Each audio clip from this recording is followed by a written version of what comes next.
Ремкомплект ждет своего часа. Старые уходят на покой, побитые покусной жизнью.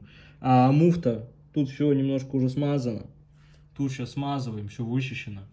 И надеваем стопорные кольца сюда. Вот такая вот, о, красота, да? По цветам еще вообще песня. И все. И запаковываем. И надеемся, что все будет perfectly. А по-другому и не бывает, потому что что? Потому что, блядь, это БНТУ, сука.